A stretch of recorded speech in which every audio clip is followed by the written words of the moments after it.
two biggest things if you want to create balance and be able to do both is you really need to work on the discipline and your mindset. And without both of those, I just don't think you're going to be able to get too far, at least from my experience. Welcome to Her Money Club Stories.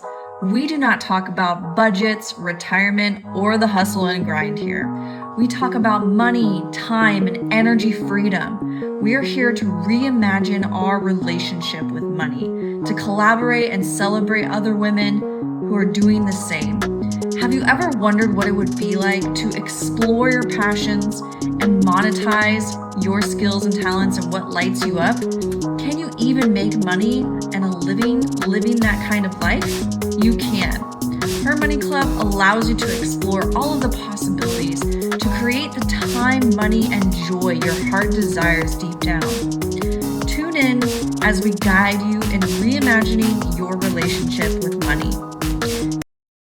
Hello and welcome everyone to Her Money Club Stories. My name is Rachel Minnie. I am the founder of Her Money Club.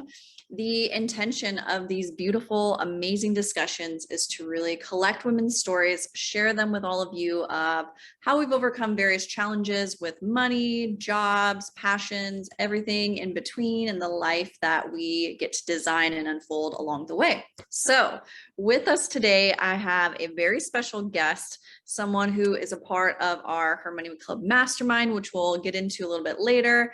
But I would love to introduce you to Dana. Dana, please welcome and share a little bit about what you do, but also how you got into what you do. Sure. Hi, everyone. My name is Dana Whitaker. I have a company called Grateful Culture, where I focus on emotional intelligence and leadership for women who are looking to either be leaders in their personal lives or in their professional lives, since EQ kind of goes into both realms evenly. And I got started with EQ about 10 years ago, not knowing it was called emotional intelligence, by just working on myself, my own professional development and personal development. And through there, I've just really saw as an HR professional, this is what is making or breaking people in the workplace and what's helping people get to the next level. And so because of that, I was always just interested. And last year, I became aware of an assessment that is scientifically valid and measures somebody's current level of emotional intelligence and the skill sets comprising of emotional intelligence at any given time. So once I took the assessment in, it blew my mind of how it could be so accurate and know how these skills were showing up in specific behaviors I was displaying to myself internally, mentally, and even just what other people could see. And because of that, I ended up getting certified in that and started using that as a offering as a jumping off point for my coaching clients. Awesome. I love it. I love it. I love it. I want to get into a little bit of because you are both in a corporate job, but also running this company. So I want to address that because for a lot of our listeners, that is something they either want to do or they're in practice of doing. So I want to get into how you decided to do that. So specifically, what was the turning point at which you decided to really go all in on like, okay, yes, I get to have my corporate job for stability, money, all the things, but I'm deciding to branch out. I'm deciding to move forward with this other thing that really lights me up. Yeah. So back in 2020, we met through Boss Babe, and that was my first attempt because at the time I was working in a job where I wasn't getting much fulfillment and I really wanted to go off and do my own to help people with their careers. But I think a lot of it was mindset, just not really being there and being prepared for it mentally of what that takes and how persistent you need to be in it, and showing up in line consistently was probably the hardest thing for me. So I actually tried it once, didn't get so far. So I want to share that with everybody. Like if you've tried it once before, you can try it again. It's okay. And so then this past year, I had been 2021, I spent a lot of time not really working on my business and then deciding, no, I'm still running into the same issues in corporate America. I'm still seeing the same dumb things that aren't helping people. They're not pushing people forward. And I know I can do that. And I make an impact with people at my job at the level I can. And that was really the catalyst of showing like, I can do this on my own. I can go in all on my own and I can try again. And there's nothing wrong with that.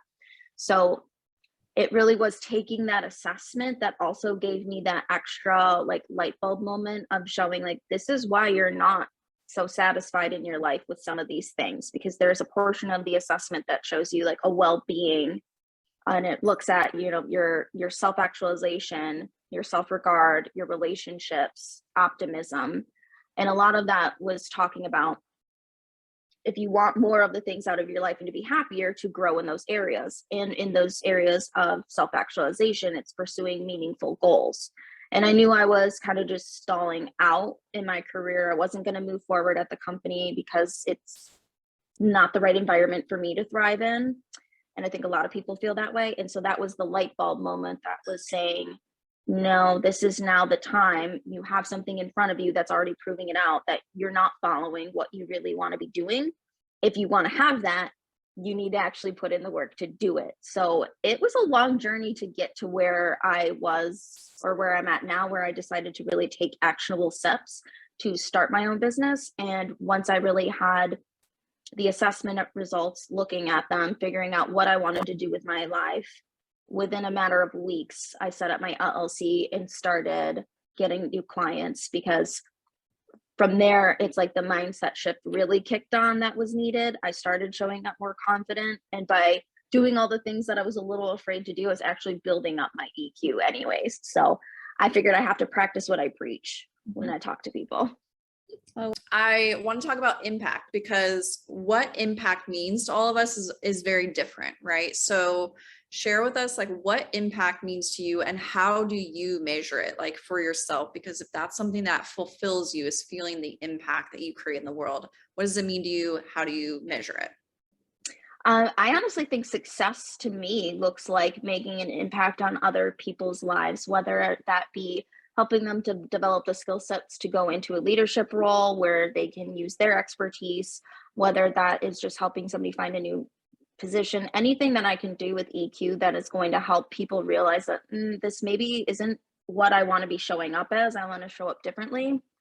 Any type of awareness for that feels like I'm making an impact. And to me, that is the success. So I personally just started, and we talked about it in Her Money Club, like I picked the word impact. And so anytime I see any evidence of people either indirectly saying that I've created an impact on them or done something to that effect, I write it down in my journal as evidence that I am on the right path and that I'm progressing towards my goals, because it can be so hard when you're starting out and you don't feel like you're making an impact. You don't feel like you're making any type of progress. And so I needed that. So I used my own type of words. So whatever it looks like to other people, I think as long as you get really focused on what does that look like if it showed up, and how does that feel when it shows up? And so then I know either it's the words or the feeling I get when somebody's talking to me about, you know, working with them. That to me tells me the impact that I'm having, which then fuels the success I feel in the internal satisfaction of being able to help people. Yeah. And being able to celebrate that and acknowledge that Yes. and focus our energy on that, because that really is everything to create the momentum that we all want to see in anything that we're doing in life. I want to transition to creating balance and how you create balance, because as you work a full-time job and as you work on building your business, there's, you know, a lot of moving pieces in both. So how do you balance both of them? And are there any like aha moments you come up with along the way of like how to do that? So many. I think the two biggest things, if you want to create balance and be able to do both, is you really need to work on the discipline and your mindset. And without both of those, I just don't think you're going to be able to get too far, at least from my experience. So discipline in the sense of, it's really easy when you're really busy and you're doing a million things to put off what you're wanting to do and focusing on what you should be doing instead of what you want to be doing. So that was the kind of big difference for me, is looking at should versus want, and having the discipline to say no to the things I should be doing because, you know, that's what society tells us to do, or that's what, you know, I should be doing. I have to do what I want to do. And what I want to do requires a lot of fierce discipline so I can accomplish what I do in my day job. And then when I work on my business. And then the mindset also goes into play, because if I don't have a good mindset about understanding the struggles I'm going to be going through and having grace for myself when I am struggling. It's just you get into a battle with yourself, and that goes back to EQ as well, as being really mindful of how you're feeling and the emotions that you're feeling. And I think the biggest, moments have been in our Her Money Club group, because that's usually when I can vocalize how I'm feeling. And then I realize the energy isn't matching and my feelings are saying something completely opposite of what I want. And it's distracting me from what I need to do. And it's also preventing me from having the discipline for what I need to do. So I think it's really a combination of both. And discipline is really hard for people who want something instantaneously. And I think that's a huge thing to point out to the audience is, if you really want something, you have to be consistent and persistent, and that requires discipline. So if you're not ready to be disciplined with what you want to do, and you're going to have a really hard time. Yep. Yep. I love that. Discipline wasn't even a word that I was thinking. I was thinking of boundaries, but you're right. Like discipline is like the name of the game to create the consistency, to create your awareness and where you get to go next. And I love that you brought up grace, because so often as women, we tend to put our identity into a lot of our work, and we get validation back from external sources saying that we've done a good job because we got a promotion or got a raise or this or that. And so it's a huge even identity shift in receiving validation internally, but also from other sources outside of like this corporate structure that has very defined measures and metrics for like how good you're doing and validating you. So how do you intrinsically find validation, which also is kind of a part of motivation, I think, to keep you moving forward? Yeah. So I'm so glad you say that, because I spent a lot of years putting my worth into what other people thought of me and my work quality. So if somebody else was really excited about a good job, then I felt like I was now allowed to be excited about doing a good job. And that's kind of like the mindset shift I had to have, because when you're doing things on your own, people don't understand what you're trying to do in the same sense. So even if you got external validation from them, it's not that helpful. You have to really figure out within yourself of finding again the evidence of what you're doing, you're making progress on your goals, and that's how you can intrinsically continue to motivate yourself. Knowing that this is the goal that I want to do and this is what success looks like is going to help you stay motivated versus waiting on somebody else to give you a comment or like or anything like that. It really has to go back to, am I consistently putting in the work and doing a good job that I know people will love? Yes, then I can be proud of. Then it's just a matter of time. If other people see it and they like it, that's all great. But I have to know it starts within me first. So if I'm not happy with something that I put out or I'm creating, um, that there alone is a signal to me that maybe we should stop and really look at why we're doing this and who is it really for. Yeah. Yep, absolutely. I want to transition into kind of the money element of all of this. What has been maybe like a big fear in the transition process and thinking about really going all in on your business? And yeah, I guess we'll just leave it there. Yeah, so there used to be a really big limiting belief that, I wasn't going to be able to succeed on my own, which is still so funny to me that I was really deeply ingrained for that for many, many years. And it really took until this past year for me to kind of break through that, because I would think that I wouldn't be able to survive on my own had I not had a corporate salary. Like, I'll never make enough money on my own doing my own thing. And then I kind of looked around like, yeah, but everybody else seems to be doing it. And I'm just as ordinary as anybody else. So if they can do it, I can do it. And then I had to look back like, well, what's my worst case scenario? Okay, well, odds are I'm not going to end up living on the street and not having anything. There's a lot of safety nets that I have in place that will prevent that from happening, which I'm very grateful for. One of which being like, I could always move back with my parents if the absolute worst happens. No one's going to let me live on the street. And so once I got rid of like that irrational limiting belief of like, if I fail, this is what's going to happen. That was when I was able to see like, yeah, money's still important.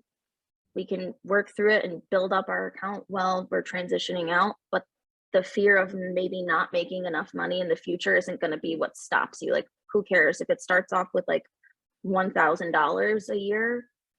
cool, fine. That's just a starting point. It's only going to go up from there. And I was the one putting limits on it, saying like, oh, well, it's not going to be worth it because I'm not going to make $1 million. And nobody makes $1 million in their first year. Right. So, it was a lot of internal thoughts I had to work through of silly, irrational things. Wasn't going to be worth it.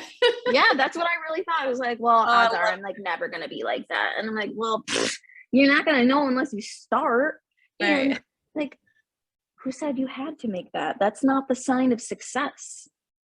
Of that dollar, a specific dollar amount by a year is not necessarily like the success you should be basing your business off of. That's a long-term game. Yep.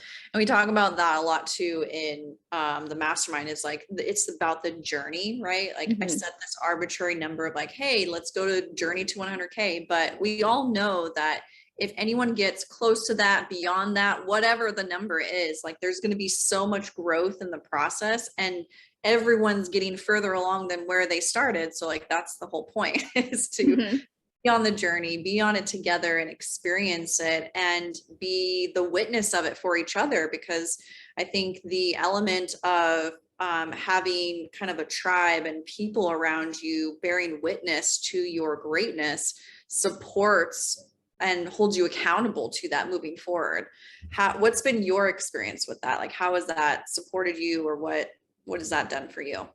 I honestly love it. We all have such a different background of what we're trying to do with our businesses. So we're not competing with each other, and we're all at different stages in the business, but it's great to have people who are still kind of at the same starting point, and our journeys are going to look really different. But as it unfolds, it's kind of magical. Not even just looking at my own journey of what I've done, but being able to see what their journeys have been and see how they've changed just personally in the last few months. Just the growth that we've had is really cool. And it makes it a lot easier than when you're trying to do things on your own, because it feels like your growth is a lot slower. And at least having this group, if I don't feel like celebrating some of the things, you guys all call me out and you're like, why are you not celebrating more for this? I'm like, oh, you're right. I'm being a little hard on myself. Maybe I should be jumping up and down. So I think it's great. I really don't know where I would be without the group in that sense, because having somebody who's still on that emotional support level of understanding is really key. Yeah, absolutely. What is your vision 1 year, 2 year, 3 years out for yourself? Oh, absolutely. 1 year, we're not working in corporate anymore. We're doing our own thing. That's the goal. But long-term goals to really just kind of see how it involves. I really love being able to work one-on-one with individuals, but I also love being able to go into companies and consult and help them change and see like, this is why emotional intelligence needs to be part of your performance management. This is how you can go and improve this. Oh, you wonder why you're having problems with retention? Well, probably because you guys are having some leadership issues. Like, it all ties in really well. So I'm excited to see it expand. And one day I really see myself being able to speak at conferences and on stages for TED to talk about like, this is why this is so important. Whether or not you work in your own business or not, you need to be working on emotional intelligence every single day. Yeah. Oh, passion for it. I love it. Mm-hmm. What is, how can people connect with you and share just any programs you have going on and how you might help people that are listening? Yes. So you can all follow me at Grateful Culture on Instagram, on TikTok. My website is gratefulculture.co. And right now I have the assessment running. This assessment, whether or not you do coaching, is still available on demand, where you'll take it on your own time. I get the results, then interpret them, and we'll have a 1 hour debrief. And that alone, I think, is going to give a lot of people insight into how they're showing up in the world and to make the changes that they want to make. And then if you choose to move forward, we make individual development plans for that. I also have different challenges that I run throughout the year that focus on one area of emotional intelligence. So if you sign up for my newsletter, you get to have all of that in advance to know, to sign up and join, and get to work with another group of community who's also looking to prove their EQ. So nobody's alone in that sense of the journey. Yeah.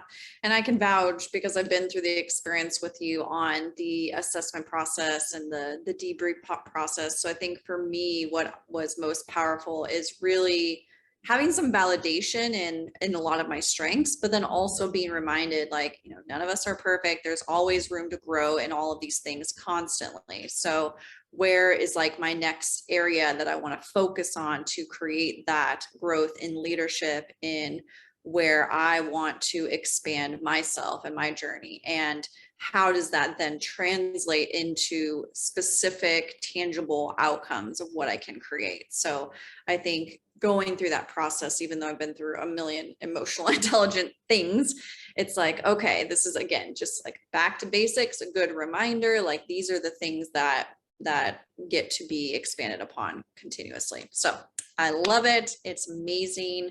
Thank you so much for being here today and for sharing, and I bet we'll have you on in the future too. So I more hope to come. so. Thank you so much.